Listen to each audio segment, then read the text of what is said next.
Sir నార్మల్గా road accident జరిగినప్పుడు కొంతమంది జస్ట్ ఫ్రాక్చర్ అయ్యి వస్తారు, కొంతమందికి ఆల్మోస్ట్ మొత్తం క్రాష్ అయిపోతుంది సార్, మొత్తం బోన్ అంతా అయిపోతుంది. సో అలా మొత్తం బోన్ అంతా పోయిన వాళ్ళకి మీరు ఎలా ట్రీట్ చేస్తారు సార్? అంటే ఇప్పుడు ఈ రోడ్ యాక్సిడెంట్స్ అనేది మన చేతిలో ఉండదు, ఆ టైంకి ఇంపాక్ట్ని బట్టి ఆ పర్టికులర్ ఫ్రాక్చర్ అవుతుంది. సింపుల్ ఫ్రాక్చర్స్ అయితే వాటిని ఫిక్స్ చేస్తాం అనమాట. ఓకే, చాలాసార్లు ఇవి ఏంటంటే అవుట్కమ్ అన్నది ఒకటి సివియరిటీ ఆఫ్ ఫ్రాక్చర్, అంటే ఎన్ని పీసెస్ అయిపోయిందన్న దాన్ని బట్టి ఉంటుంది. ఇంకోటి మెయిన్ అది క్లోజ్డ్ ఇంజరీనా ఓపెన్ ఇంజరీ అని. చాలాసార్లు స్కిన్ కూడా కట్ అయిపోతుంది కదా, సో స్కిన్ కట్ అయినప్పుడు ఏమవుతుందని అంటే ఇన్ఫెక్షన్ ఛాన్సెస్ ఎక్కువ ఉంటాయి. ఓకే, సో కొన్ని సిచ్యువేషన్స్లో ఏంటంటే లింబ్ని మనం సేవ్ చేయగలము, ఒకసారి సేవ్ చేయలేము. దానికి వేరే స్కోరింగ్ సిస్టమ్ ఉంటుంది, మెస్ స్కోర్ అని అంటాం దాన్ని. సో ఒకవేళ దానికి ఫ్రాక్చర్తో పాటుగా బ్లడ్ సప్లై కూడా డిస్టర్బ్ అయింది అనుకోండి, అంటే క్రష్ అయిపోవడం వలన, సో అలాంటప్పుడు ఆ లింబ్ సాల్వేజ్ అన్నది అంత వీలు పడదు. ఓకే, వీలైనంత వరకు లింబ్ని సేవ్ చేయడానికి ట్రై చేస్తాం ఫ్రాక్చర్ అయినా సరే. ఓకే, బాగా నుజ్జు అయిపోయి ముక్కలు అయిపోయింది అనుకోండి, దాన్ని మనం రిటైన్ చేయడం కూడా వీలు పడదు అనమాట.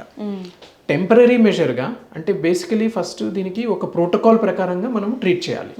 యాక్సిడెంట్ అయినప్పుడు ఎప్పుడైనా life is more important than a limb. వాళ్ళకి లైఫ్ థ్రెటనింగ్ ఇంజరీస్ ఉన్నాయనుకోండి, వాటిని మనం ఫస్ట్ అడ్రస్ చేస్తామన్నమాట.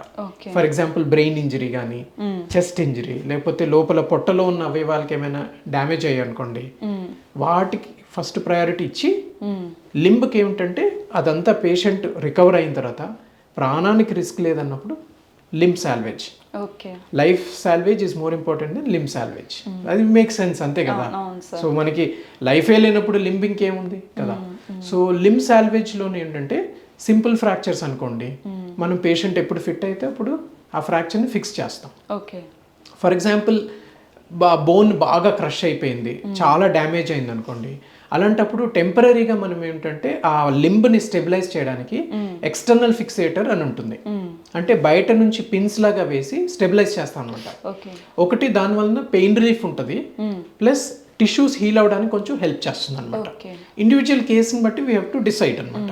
సో ఎక్స్టర్నల్ ఫిక్సేటర్ ముందు వేసాక టిష్యూస్ అన్నీ కొంచెం హీల్ అయిన తర్వాత డెఫినెటివ్ ఫిక్సేషన్ అనమాట. అంత బ్యాడ్ ఫ్రాక్చర్ ఉన్నప్పుడు ఖచ్చితంగా మనము సర్జరీ చేసి ఫిక్స్ చేయాల్సిందే. స్టెబిలిటీ లేకపోతే బోన్ అతకదు. కొన్ని సందర్భాలు ఏమవుతుందంటే బోన్ లాస్ ఉంటుంది. బోన్ లాస్ ఉంటే దానికి వేరే రకమైన ట్రీట్మెంట్స్ ఉన్నాయి. అది కూడా ఎక్స్టర్నల్ ఫిక్సేటర్, ఎలిజరో ఫిక్సేటర్ అని అంటాము. సో ఈ ఫిక్సేటర్ వేయడం వలన ఏమవుతుంది అంటే ఒకటి స్టెబిలిటీ వస్తుంది, ఏమైనా బోన్ లాస్ ఉందనుకోండి బోన్ ట్రాన్స్పోర్ట్ చేసుకోవచ్చు. ఫర్ ఎగ్జాంపుల్ లెగ్లో ఉన్న బోన్ ఫ్రాక్చర్ అయిపోయింది, మధ్యలో ఒక సెగ్మెంట్ ఆఫ్ బోన్ మిస్సింగ్ అనుకోండి, ఫ్రాక్చర్ వలన కానీ లేకపోతే అది ఏమైనా బాగా డ్యామేజ్ అయిపోయింది అనుకోండి, ఆ సెగ్మెంట్ తీసేస్తాం మనం. తీసేసి ఆ బోన్ని పైన కిందన రింగ్ ద్వారా ఫిక్స్ చేసేసి దాన్ని మనం ట్రాన్స్పోర్ట్ చేసుకోవచ్చు. ఓకే, డిస్ట్రాక్షన్ ఆస్టియోసింథసిస్ అని అంటాం మెడికల్ టర్మ్స్లో. అంటే ఏంటంటే బోన్ని ఒక పద్ధతి ద్వారా స్లోగా దాన్ని ఎక్స్పాండ్ చేసినట్టుగా అనమాట. ఎక్కడైతే మనం ఆ బోన్ని ఎక్స్పాండ్ చేస్తున్నామో ఆ ఏరియాలో మన బాడీ న్యూ బోన్ ఫామ్ చేస్తుంది అనమాట, రీజనరేట్ అంటాము. సో దాని ద్వారా మనము లాస్ అయిన బోన్ని మళ్ళీ మనము కలపొచ్చు. కాకపోతే ఇవన్నీ లెంగ్తీ ప్రాసెస్, ఆల్మోస్ట్ 1 year అట్లా పడుతుంది ఒక్కోసారి ఆ టోటల్ మళ్ళీ లెంగ్త్ రావడానికి కానీ ఆ బోన్ లాస్ని మళ్ళీ పూడ్చడానికి. ఓకే, ఒక్కొక్కసారి బోన్ అతకపోవచ్చు, ఎందుకంటే ఇనిషియల్ ట్రామా వలన ఆ బోన్లో ఉన్న రక్త సరఫరా డిస్టర్బ్ అవుతుంది. అలాంటి సందర్భంలో ఏంటంటే బోన్ సరిగా అతకదు, హీల్ అవ్వదు. అలాంటప్పుడు డిలేడ్గా బోన్ గ్రాఫ్టింగ్ ప్రొసీజర్ అనే ద్వారా మనం ఆ బోన్ని యాక్టివేట్ చేయడానికి ట్రై చేస్తాం, హీల్ అవ్వడానికి. సో చిన్నపిల్లల్లో చూసుకుంటే చాలా మంది ఊరికే పడిపోతూ ఉంటారు, నడుస్తూ పడిపోవడం కానీ, లేకపోతే ఆడుకుంటూ అంటే వాళ్ళ బోన్స్ వీక్గా ఉంటాయి మోస్ట్లీ. అలాంటి సిచ్యువేషన్స్లోనే వాళ్ళు అలాంటి ఫేస్ చేస్తూ ఉంటారు. సో అలాంటి కిడ్స్ ఎలాంటి కేర్ తీసుకోవాల్సి వస్తుంది సార్? ఫస్ట్ ఆఫ్ ఆల్ ఏంటంటే ఇది బోన్ స్పెసిఫిక్గా వీక్ అనే చెప్పలేము. మళ్ళీ పడిపోతున్నారని అంటే వాళ్ళకి ఏమైనా కొంచెం డెవలప్మెంటల్గా లింబ్లో ఏమైనా కొంచెం డిఫార్మిటీస్ ఉండొచ్చు.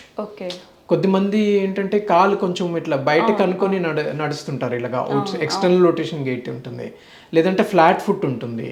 ఓకే, సో అలాంటివి ఏమైనా ఉన్నాయా లేదనేది ఫస్ట్ మనం రూల్ అవుట్ చేసుకోవాలి. ఓకే, చాలాసార్లు 90% of the time flat foot ఉన్నా ఇవన్నీ ఉన్నా సరే పేషెంట్కి ఏమి ఫ్యూచర్లో ఏం పెద్ద ప్రాబ్లమ్స్ ఉండవు, అన్లెస్ స్పెసిఫిక్ అండర్లైంగ్ ఏమైనా ఇష్యూ ఉంటే తప్పితే. ఓకే ఓకే, సో ఈ పడిపోవడం అన్నది ఫస్ట్ మనం చూసుకోవాల్సింది ఏంటంటే వాళ్ళకి ఏమైనా డిఫార్మిటీస్ ఉన్నాయా లేదా, ఎందుకు పడిపోతున్నారు అనేది ఇవాల్యుయేట్ చేయాలి.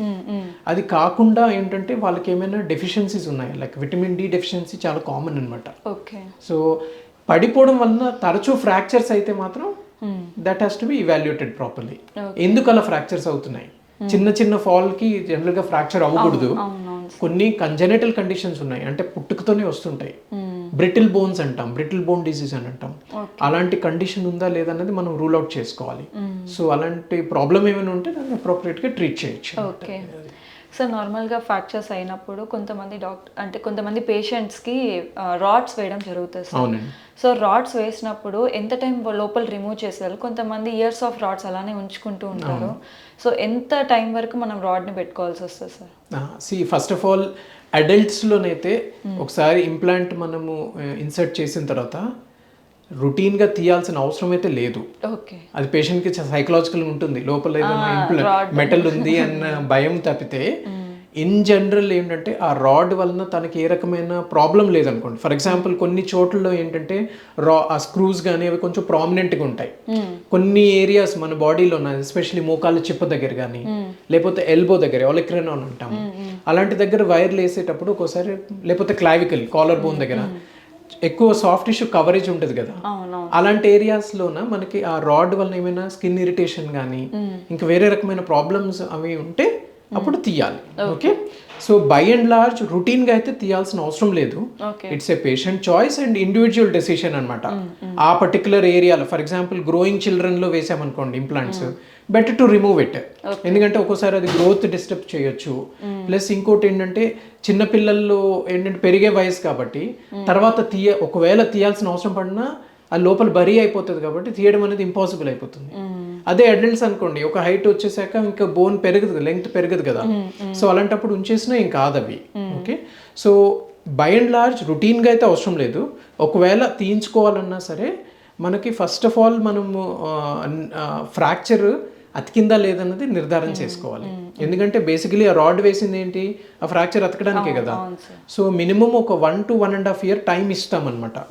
ఎందుకంటే ఫ్రాక్చర్ హీలింగ్ అన్నది ఇట్స్ ఎ కంటిన్యూస్ ప్రాసెస్. మనకి హీలింగే కాకుండా ఆ తర్వాత కన్సాలిడేషన్, రీమోడలింగ్ ప్రాసెస్ అని ఉంటుంది ఫ్రాక్చర్కి. అది ఆల్మోస్ట్ 1 to 1.5 year అవుతుంది. ఏజ్ని బట్టి, ఫ్రాక్చర్ నేచర్ని బట్టి, ఏ ఏరియాలో ఫ్రాక్చర్ అయిందన్న దాన్ని బట్టి హీలింగ్ టైం ఉంటుంది. It varies from anywhere from 6 weeks to 6 months ఉంటుంది, depending on the site and age of the patient and general condition. So అందుకే మనము మినిమం ఒక 1 to 1.5 year టైం ఇచ్చేసుకుంటే సేఫ్గా ఆ టైంలో తీసుకోవచ్చు. ఒకవేళ ఇంప్లాంట్ తీయాలన్నా సరే అలా అని చెప్పేసి మళ్ళీ ఎక్కువ ఇయర్స్ ఉంచేసినా సరే తీయడం అనేది కష్టం అయిపోతుంది. ఎందుకంటే మన బాడీ ఏంటంటే ఇఫ్ దేర్ ఫారెన్ బాడీ ఉందనుకోండి దాన్ని సీల్ చేయడానికి ట్రై చేస్తుంది. సో ఆ ఇంప్లాంట్ మీద బోన్ పెరిగిపోతుంది అనమాట. మరీ మీరు 3 years, 5 years, 10 years ఉంచేసారు అనుకోండి తీయడం చాలా కష్టం అయిపోతుంది. ఇంప్లాంటేషన్ ఈజీనే, తీయడం అంత ఈజీ జాబ్ కాదు ఇది. ఇంప్లాంట్స్ ఒక్కోసారి ఇప్పుడు కొత్త రకాల ఇంప్లాంట్స్ వచ్చాయి అనమాట, అందులో లాకింగ్ స్క్రూస్ అని ఉంటాయి. అవి ఒక్కోసారి చాలా కష్టం కూడా తీయాలన్నా, ఒకసారి ఫెయిల్ అవుతాం, we have to give up. అన్నిసార్లు ఇంప్లాంట్స్ ఎంత ఈజీగా రావు. So last and final question sir, ఇప్పుడు ఒక పేషెంట్కి ఒకవేళ రీప్లేస్మెంట్ జరిగినా కానీ లేదా ఏదైనా సర్జరీ జరిగితే ఎలాంటి కేర్ తీసుకోవాల్సి వస్తుంది అండ్ క్యూర్ అవ్వడానికి ఎన్ని మంత్స్ ఆఫ్ టైం పడుతుంది సార్? అంటే జనరల్గా మనం చూస్తుంది నీ రీప్లేస్మెంట్, హిప్ రీప్లేస్మెంట్. వేరే కొన్ని షోల్డర్ అండ్ ఎల్బో కూడా రీప్లేస్ చేస్తాం. అన్ని జాయింట్స్కి ఇప్పుడు రీప్లేస్మెంట్స్ ఉన్నాయి. బట్ మోస్ట్ కామన్ ఏంటంటే నీ, next common is hip. Okay, so ఈ రీప్లేస్మెంట్ చేశాక పేషెంట్కి by and large almost every case unless ఏదైనా కాంప్లెక్స్ కేసెస్ అయితే తప్పితే రొటీన్ రీప్లేస్మెంట్ తర్వాత general recovery period is about 6 to 8 weeks అనుకోవచ్చు. ఓకే, సో నడవడానికి వెంటనే వీలు పడుతుంది. విదిన్ 4 to 6 hours యాక్చువల్గా వాళ్ళు నిలబడచ్చు వాళ్ళ కాళ్ళ మీద. అండ్ బై నెక్స్ట్ డే నడవచ్చు, ఫ్యూ స్టెప్స్ కూడా తీసుకోవచ్చు. అండ్ ఇండివిజువల్ కేసుని బట్టి రీహాబిలిటేషన్ అనమాట, నీ ఫోల్డింగ్ కానీ ప్లస్ ఎక్సర్సైజెస్ కానీ స్లోగా స్టార్ట్ చేస్తామన్నమాట. సో సర్జరీ ఎంత ఇంపార్టెంటో తర్వాత రీహాబిలిటేషన్ కూడా అంతే ఇంపార్టెంట్. అది పర్సన్కి కొంచెం డిఫరెంట్గా ఉంటుంది, వాళ్ళ మోటివేషన్ బట్టి ఉంటుంది, పెయిన్ని బట్టి ఉంటుంది, పెయిన్ టాలరెన్స్ని బట్టి ఉంటుంది. But usually 6 to 8 weeks period అప్పుడు వాళ్ళు most of the normal activities resume చేసుకోవచ్చు. Okay, thank you so much sir, thank you so much. Thank you.